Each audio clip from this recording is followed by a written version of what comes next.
ahead. Perfect. So my name is Shiv Haria. I've been a entrepreneur and property investor in the outside of London market for about the last 8 years. And today we're going to be talking about investing in buy-to-let properties, specifically with a focus outside of London. So what we're going to cover is why you should consider investing in property outside London, why you should consider investing in property now, and then also how to go about it and the costs that are going to be involved.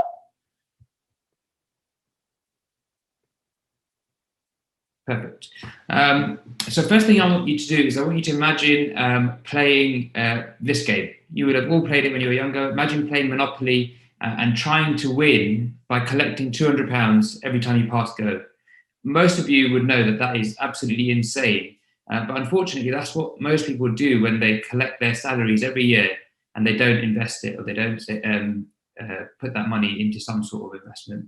And what we're trying to do ultimately is play real life Monopoly. And those of you that would have been quite competitive and won at Monopoly, these are the kind of games that you can win in real life. Property specifically, it yields sustainable returns. That's one of the main advantages. And if you look up the word sustainable in the dictionary, it says that it's returns that are able to be maintained at a certain rate or level over time. And that's ultimately what property is able to provide. As well as that, we also have double returns. So you have the rental return and also the capital growth that you get on the property.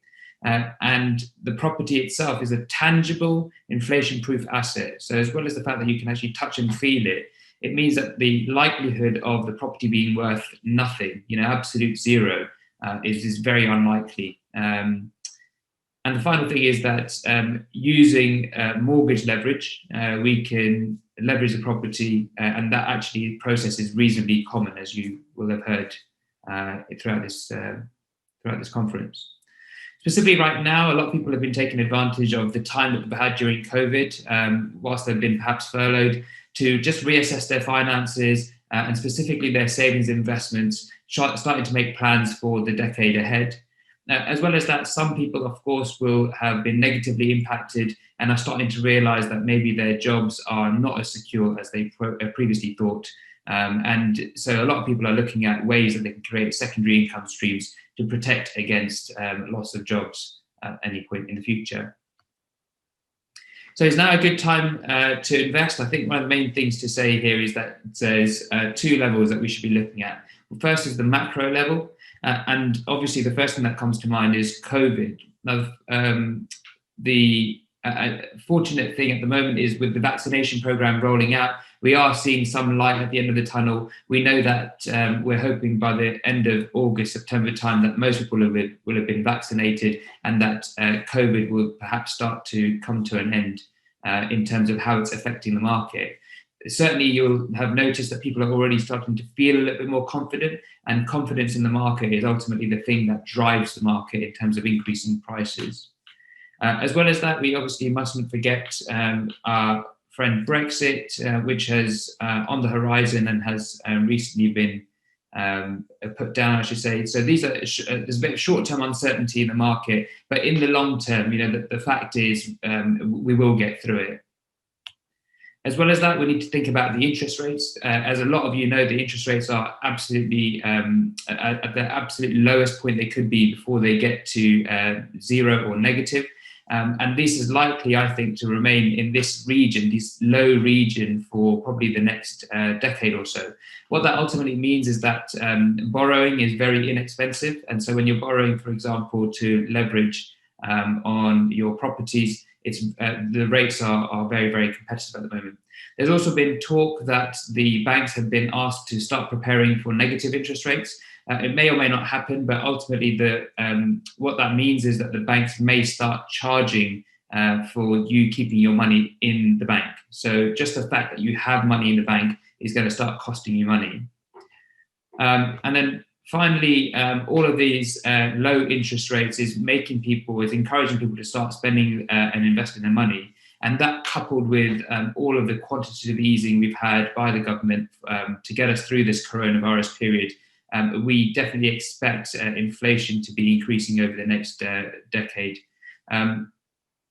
if you don't understand inflation, what it means is that if you've got money sat in your bank account and we have inflation over the next decade, that money will devalue, and you may well get left behind to an inflation-proof asset like property.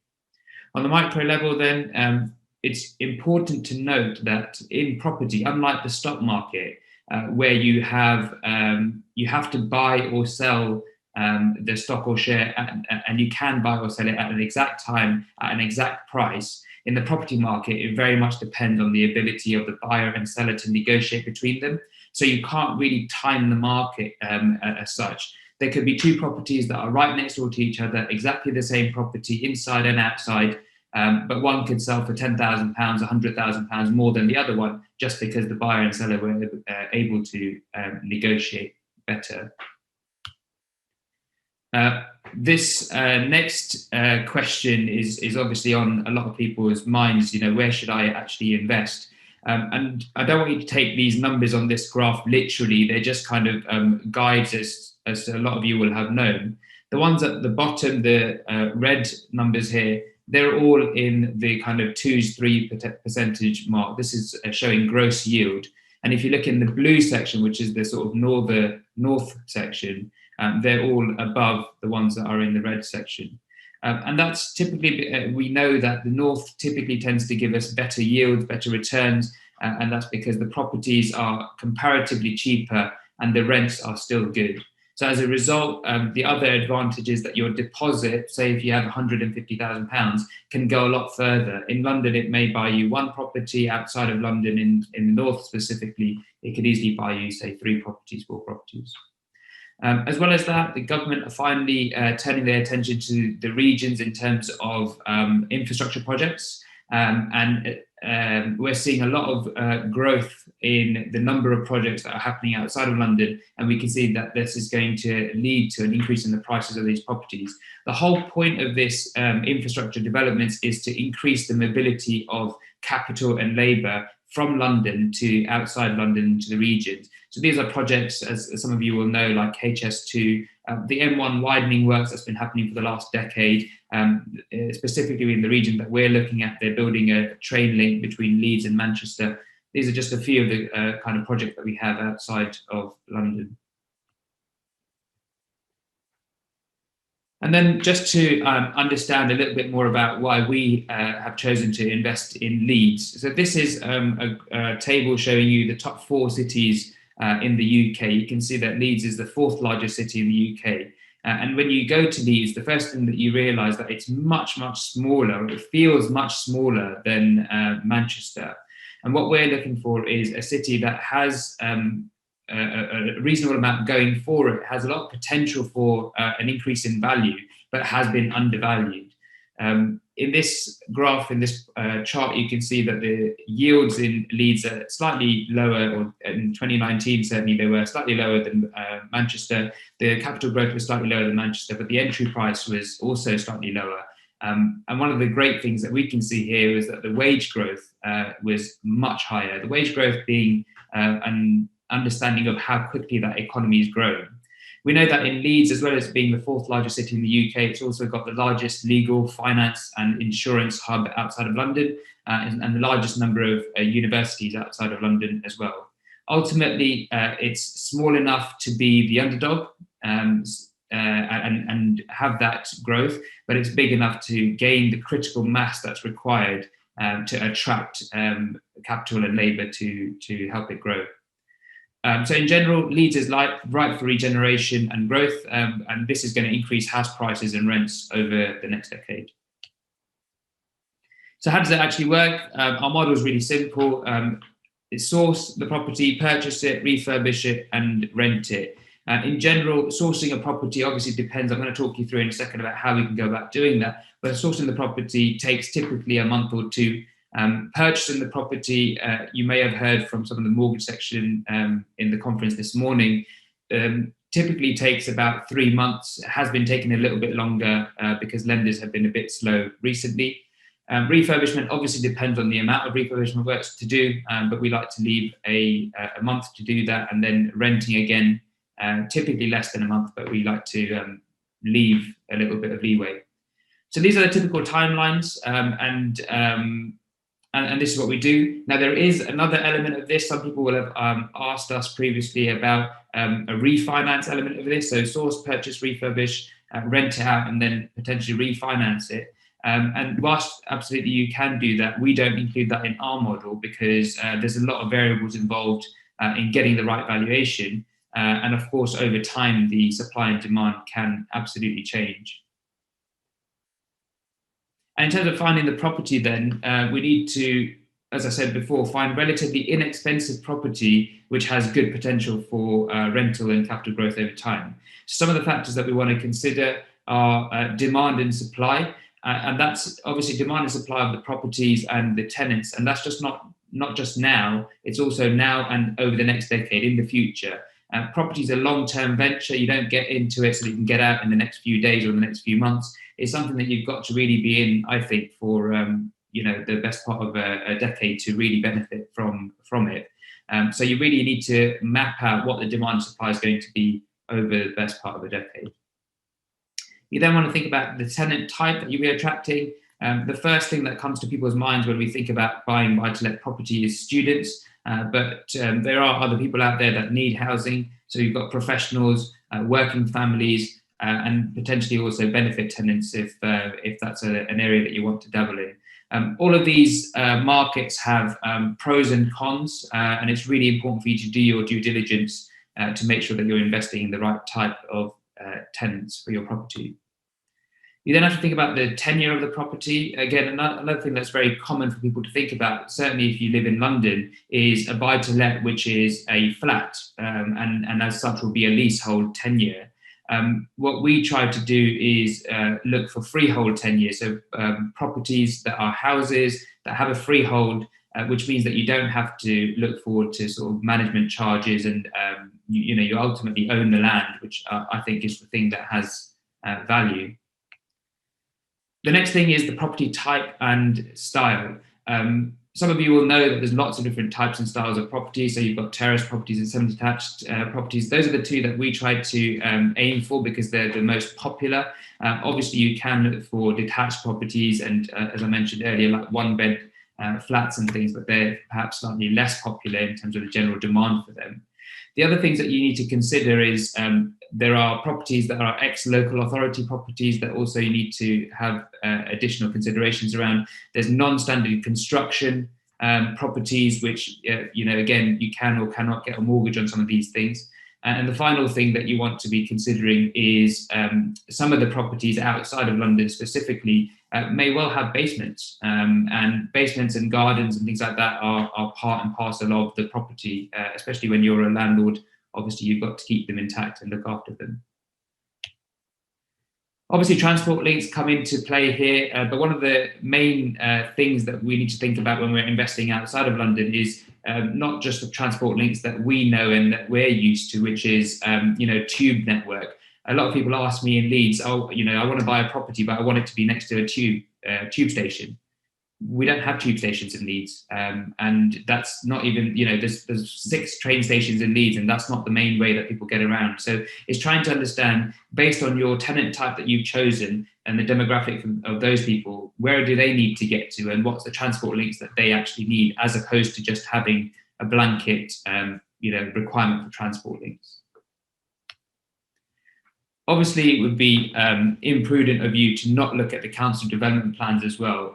It's a little trick in the book. You can go and have a look at the development plans that the council has, and they make these plans, a decade in advance, and update them every 5 years or so. So what they'll have in there is, where do they see the growth happening in the city? Where do they see the money being spent in the city? And of course, if you buy in one of those areas, let's call it a regeneration area, then you're likely to benefit not only from any private regeneration, but also any government government development plans in that area. EPCs are another important part. So most people will know that to rent a property, you've got to have an EPC of E or above. And ideally, that means that the property is going to be double glazed and centrally heated. These kind of things are reasonably typical to expect from properties in London. But outside of London, it may or may not be the case, and it's well worth checking out. There are also areas outside of London that just don't have supply of gas to them. So, there'll be electric heating, and that's typically a little bit more expensive, and that does need to be taken into account. And finally is local insight. This is things like, which side of the street should you buy on? Obviously, you can get into, which area and all of that stuff. But once you even get to a street, which side of the street that you should buy on? When I first started buying properties in Leeds, I remember there was a property on both sides of the street, but the property on the right-hand side of the street was cheaper than the property on the left-hand side of the street, same property.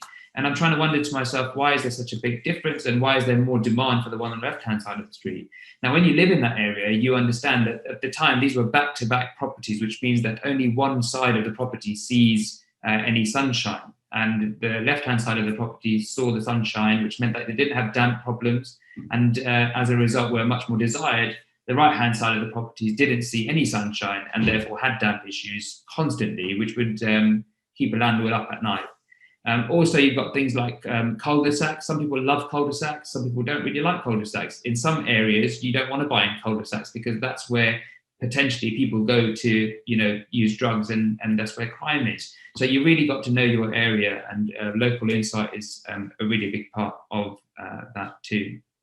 A couple of top tips when we're looking at trying to find the right property. The first thing is you need to evaluate the property differently to how you would evaluate a property that you want to go and live in. So when you're looking at a buy-to-let, the things that you're looking at are different. All these things that I've highlighted are very, very different probably from the stuff that you're looking at when you're looking to buy your own property.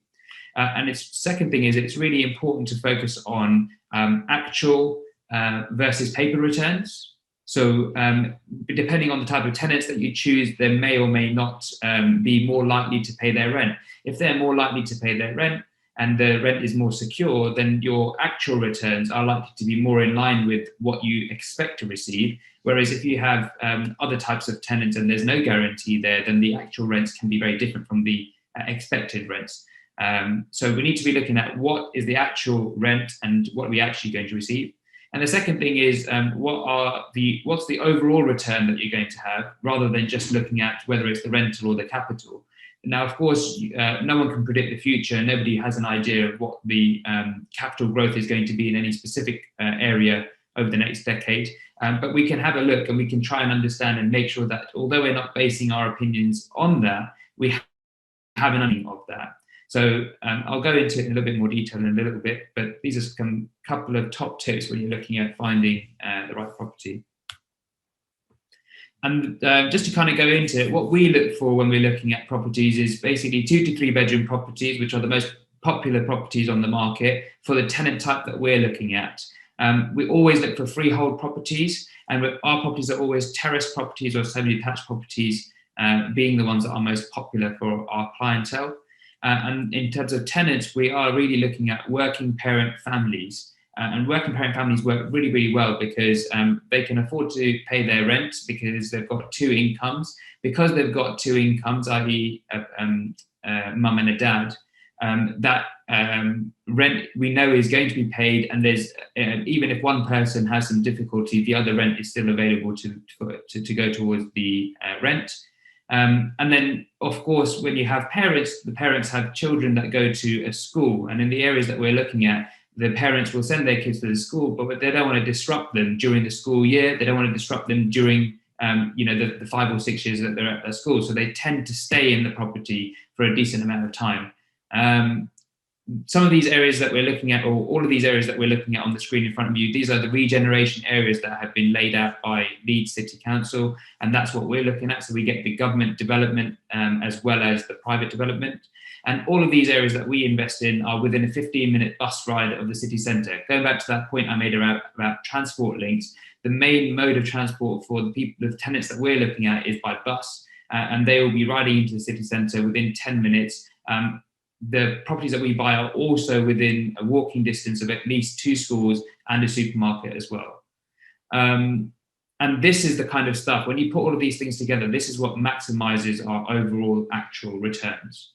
So on this map, some of you will see 2 things. Some of you will see either that we buy everywhere except for the north of Leeds, and others will see a slightly more nuanced picture. Where are the spots that we're not buying in?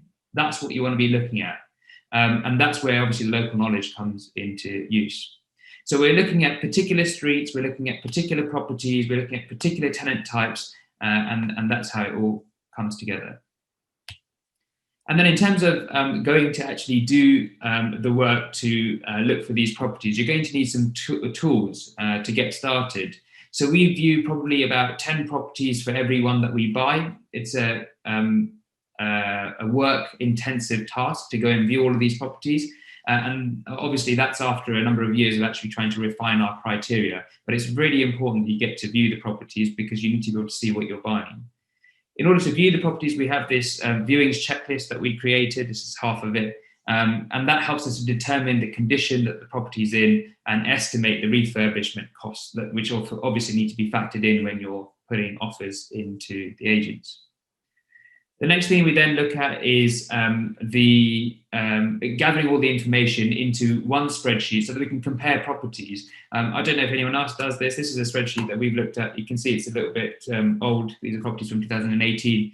But you'll see in column A where it says number, it says 1150. We've viewed or we've inspected over 1,100 properties. And so it does take a lot of time to get to the stage where you can understand what's going on in the market.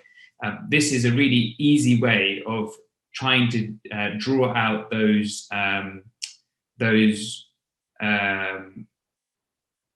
to draw out what the differences are between the properties and in the areas as well. So it's really important then to make sure that we're accounting for all the purchase costs as well whilst we're doing this. So this is just an example here. I said a 2-bedroom property. We don't just have the purchase price and the deposit. You also have to add in the legal costs, the mortgage costs, the survey costs, obviously stamp duty. If you fall within that marginal rate, we need to add that in. If you already own your own property, there's this additional 3% stamp duty that you've got to pay on top of that. In fact, on the stamp duty point, a lot of people have been asking me, how does that affect the kind of properties that we're buying? Well, the type of properties that we're buying in this example, you can see £125,000, which already falls under the threshold. So realistically, whether we complete on this before March or after March, it's not really going to have an impact because that 3% that we've included in this calculation is the 3% additional stamp duty that you'd have to pay if you own your own property already. Obviously, there's also potentially going to be some refurbishment costs that you've got to include. Is there licensing in the area that you've got to include in there as well? Is there a lettings fee? And any other costs as well that might be associated with this purchase. So once you add them all up, what we've got here is £57,195 of actual funds required.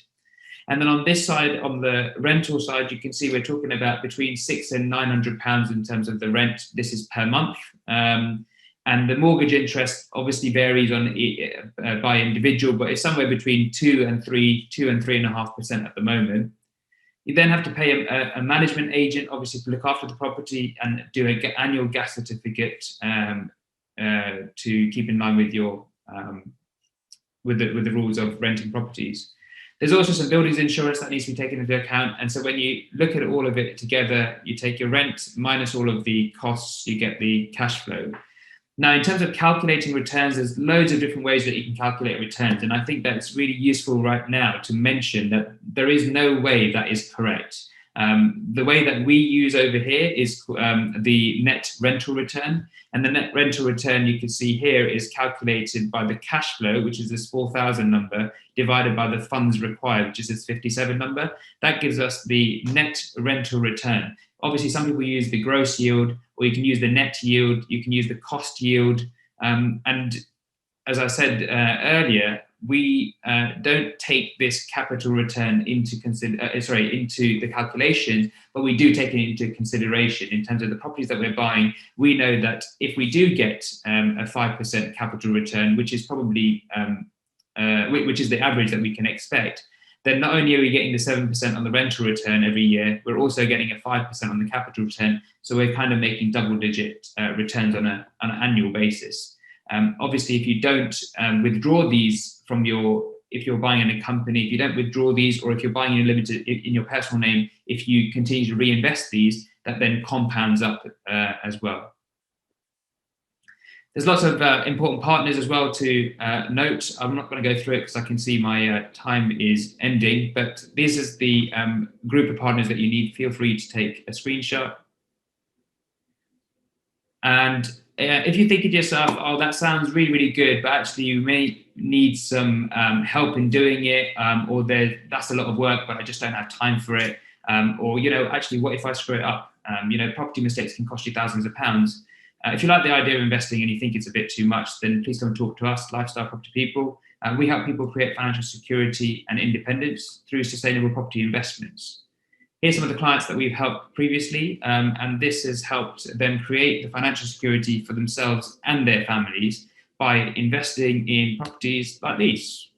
So you can see that they are basically bog standard rental properties, and they give you a reasonably decent return. The returns that you can see here, the ROIs that we've noted at the bottom, are rental returns, so they don't include any of the capitals, but just to give you a flavour. And then finally, what you need to ask yourself is, are you in this boat? Are you looking to invest outside of London because London's too expensive? Are you the person that says, I've got a lot of money tied up in my house? Or maybe I've just received an inheritance and I need to make sure that I put it to good use. Perhaps you just got divorced and you need to set yourself up financially. Or what might be the case is that your businesses are doing really well recently and you actually need to invest that money to get it out of your limited company and put it into an investment. To conclude, I think this phrase always sums it up. Your financial future is in your hands, and it really isn't rocket science, but you do need to take action. And I'm sure we're going to go on to Q&A. So I'll hand it back to you, Ashish.